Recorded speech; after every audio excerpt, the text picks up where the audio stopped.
मराठा आंदोलक मनोज जरांगे पाटील हे आता पुन्हा एकदा उपोषणावर बसले आहेत। राज्य सरकारने अधिसूचना काढत सगळे सोयरे शब्दांसह सुवर्णमध्य काढला।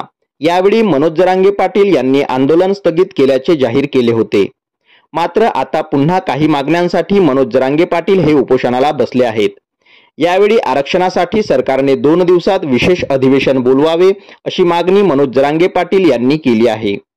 आंदोलनस्थळी माध्यमांशी संवाद साधताना मनोज जरांगे पाटील यांनी आपल्या मागण्या स्पष्ट केल्या आहेत। जालन्यामध्ये मनोज जरांगे पाटील हे पुन्हा एकदा राज्य सरकार विरोधात एल्गार पुकारत उपोषणाला बसले आहेत। यावेळी बोलताना जरांगे पाटील म्हणाले, उपोषण मागे घेताना सरकारने गुन्हे मागे घेण्याचा शब्द दिला होता, मात्र आंदोलकांवरील गुन्हे अद्याप मागे घेतलेले नाहीत। शिंदे समिती मराठवाड्यात काम करत नाही अशी तक्रार मनोज जरांगे पाटील यांनी केली। तसेच राज्य सरकारने 2 दिवसात विशेष अधिवेशन बोलवावे, विशेष अधिवेशन बोलवा व कायदा पारित करा, मराठा आरक्षणासाठीच्या अधिसूचनेचे कायद्यात रूपांतर करा, सगळ्या सोयऱ्यांचा कायदा पारित करा अशी मागणी देखील मनोज जरांगे पाटील यांनी केली आहे। ज्या 57 लाख नोंदी सापडल्या त्यांना कुणबी प्रमाणपत्र द्या, तोपर्यंत उपचार घेणार नाही, पाणी सुद्धा पिणार नाही। तुम्हाला आरक्षण द्यायचे तर कायदा का लागू करत नाही, असा सवाल मराठा आंदोलक मनोज जरांगे पाटील यांनी राज्य सरकारसमोर उपस्थित केला आहे।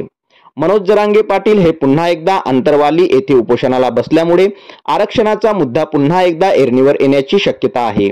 मागील आठवड्यात मुंबईत येण्यापूर्वी राज्य सरकारने जरांगे पाटील यांच्या सर्व मागण्या पूर्ण केल्यामुळे त्यांनी आंदोलन मागे घेतले होते।